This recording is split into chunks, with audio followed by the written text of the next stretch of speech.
guys, welcome back. So today I'm going to be reading some John Keats poetry for you, and I hope you'll enjoy it. This little book is actually the first specifically John Keats book that I bought. It's particularly his love poems, or so it says. I've actually found some poems that are not exactly romantic per se, maybe a line or two, but their focus is more on other themes. So I'll let you guys decide what you think about them. First, a little background information. John Keats is another romantic poet. I mentioned him on the last poem, on the last video, if you guys remember. He is another big blog from the Romantics, along with others. So let's check out some of his poems. He had a very sad life, but he's a wonderful poet. Even though it wasn't particularly realized at the time, he actually died sort of poor, and he died of tuberculosis. It ran in his family, and it was really, really sad. One thing that you guys might find interesting is that on his tombstone, he actually had it specified to say, here lies one whose name is written in water. And I spent some time trying to figure out what that meant, and I think, in my opinion, it maybe had to do with the fact that he was afraid to die and disappear. So if you write a name in water, it's just going to disappear. It's going to fade away very easily. But yeah, I don't know. What do you guys think?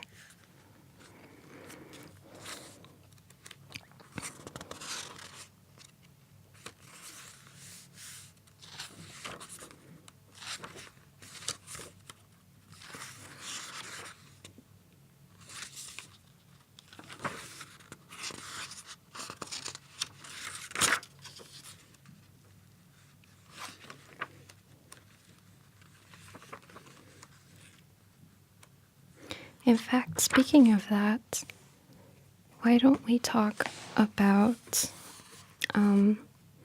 this poem titled, When I Have Fears That I May Cease to Be. This poem has to do a little bit with what we were talking about, and his fear of not leaving a mark in the world and fading away, which is of course connected to death, because he knew that he was going to die of tuberculosis, and he actually died very young. I believe he was 23 when he died. It was around there, his early 20s. When I have fears that I may cease to be, before my pen has gleaned my teeming brain, before high-piled books in charactery hold like rich garners the full-ripened grain, when I behold upon the night-starred face huge cloudy symbols of a high romance, and think that I may never live to trace their shadows with the magic hand of chance, and when I feel, for a creature of an hour, that I shall never look upon thee more, never have relish in the very power of unreflecting love, then on the shore of the wide world I stand alone, and think till love and fame to nothingness do sink. So I think those last lines are very powerful, and he essentially thinks that his love and fame will fade into nothingness. He worries about it and he stresses out about it, but the more he thinks about it and the more he thinks about it, it sort of starts to fade into nothingness. It's really tragic. He was in love with this woman. Her name was Fanny, and he was very deeply in love with her. So a lot of the poems that talk about love and this sort of tragedy that his love will be left behind and he'll no longer be able to spend time with her, that's talking about Fanny. I believe her name is Fanny Brown. Yeah, so that is quite tragic, but it is a lovely poem nonetheless. One of the most popular poems relating to that is, it actually got a movie called Bright Star, and he would actually call Fanny that. If you read some of his letters, his personal letters, they've been published, and in those letters you can see him referring to her as Bright Star. I think it's a lovely nickname, very romantic.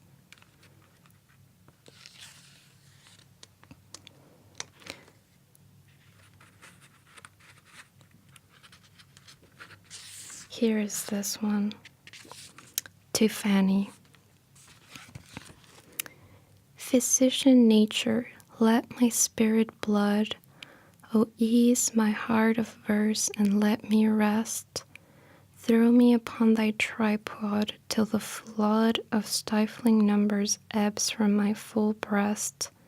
A theme, great nature, give a theme. Let me begin my dream. I come, I see thee, as thou standest there, beckon me out into the wintry air. Ah, dearest love, sweet home of all my fears and hopes and joys and painting miseries, tonight, if I may guess, thy beauty wears a smile of such delight, as brilliant and as bright as when with ravished, aching vessel eyes, lost in a soft maze, I gaze, I gaze.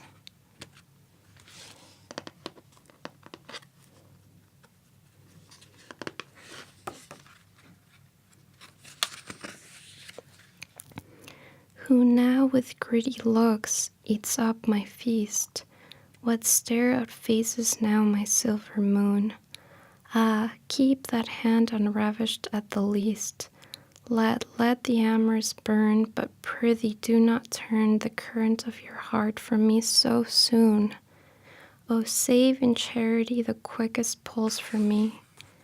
Save it for me, sweet love, that though music breathe voluptuous visions into the warm air, though swimming through the dance's dangerous wreath, be like an April day, smiling and cold and gay, a temperate lily, temperate as fair, then heaven, there will be a warmer June for me.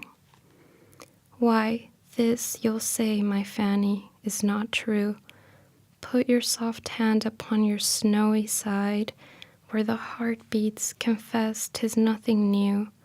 Must not a woman be a feather on the sea, swayed to and fro by every wind and tide? Of us uncertain speed as blowball from the mead. I know it, and to know it is despair, to one who loves you as I love, sweet Fanny. Whose heart goes fluttering for you everywhere, nor when away you roam dare keep its wretched home. Love, love alone has pain severe and many. Then, loveliest, keep me free from torturing jealousy. Ah, if you prize my subdued soul above the poor, the fading, brief pride of an hour, let none profane my holy sea of love, or with a rude hand break the sacramental cake. Let none else touch the just new budded flower. If not, may my eyes close, love on their last repose. Well, isn't he just wonderful?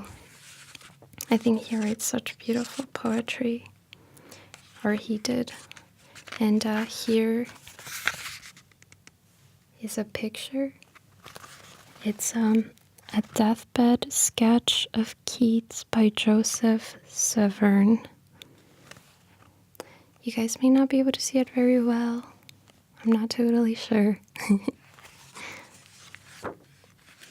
But I hope you guys are enjoying the poetry. There is another one. There is this poem, and I actually don't know a lot about it. If you guys do, please leave it in the comments. This one I really enjoy, though. It's called Stanzas. You say you love, but with a voice chaster than a nun's, who singeth the softest vesper to herself, while the chime bell ringeth, O love me truly.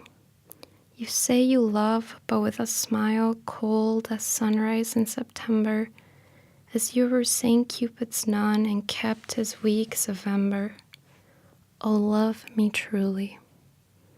You say you love, but then your lips, coral-tinted, teach no blisses. More than coral in the sea, they never pout for kisses. O love me truly. You say you love, but then your hand no soft squeeze for squeeze returneth. It is like a statue's, dead, while mine for passion burneth. O love me truly. O breath, a word or two of fire. Smile as if those words should burn me. Squeeze as lovers should. O kiss, and in thy heart inurn me. O love me truly. So this poem is essentially saying that the person whom the narrator or whom the speaker is in love with claims to be in love with them, but then they don't really show it. So you say you love me, but with a smile cold as sunrise in September. You say you love me, but your lips are coral tinted. You say you love me, but then your hand, when I squeeze it, it feels like a statue's, cold and like unmoved. So I don't know, just the imagery and the comparisons in this poem I think are really nice.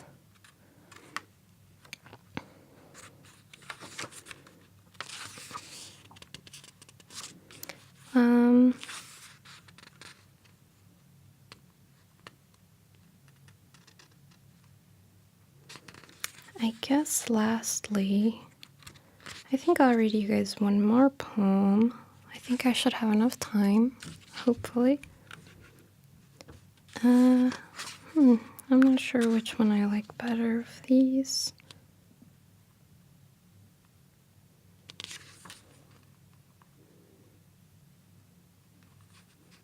I think I like this one. This one is called Hither, Hither, Love. Hither, hither, love, 'tis a shady mead. Hither, hither, love, let us feed and feed. Hither, hither, sweet, 'tis a cowslip bed. Hither, hither, sweet, 'tis with a dew bespread. Hither, hither, dear, by the breath of life. Hither, hither, dear, be the summer's wife. Though one moment's pleasure in one moment flies, though the passion's treasure in one moment dies, yet it has not passed think how near, and while it doth last, think how dear, how dear. Hither, hither, hither, love this boon has sent. If I die and wither, I shall die content. This poem is lovely. And of course you guys can see, as usual, his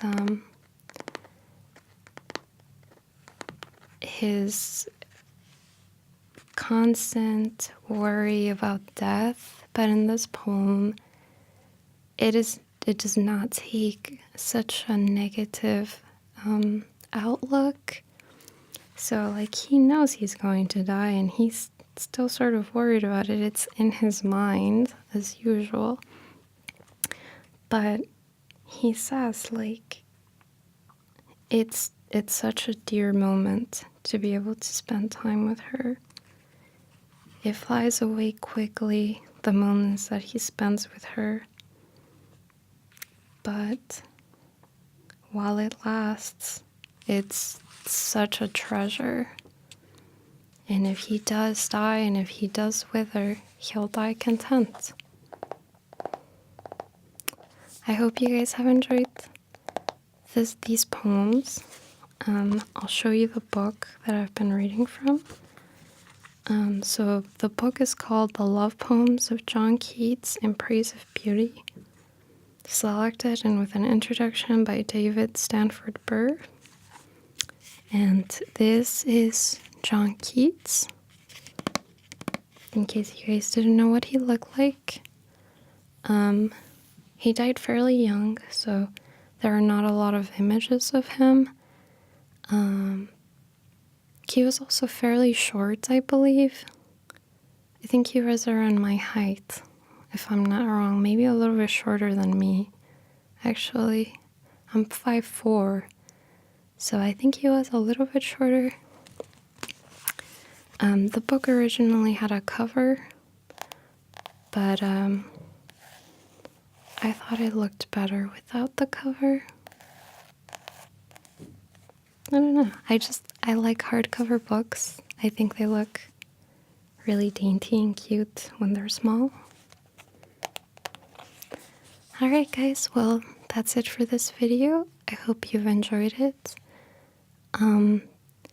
If you want me to do some particular video or read a poem specifically by an author that you'd want, or any suggestions for other ASMR related things that you'd want me to do, please let me know.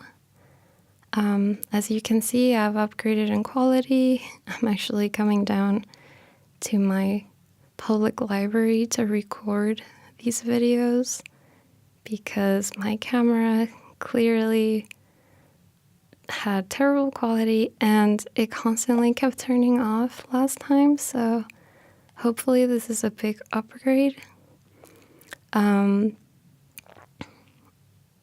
Yeah, I think that's everything. I hope you guys have sweet, sweet dreams and a very good night. See you guys next time.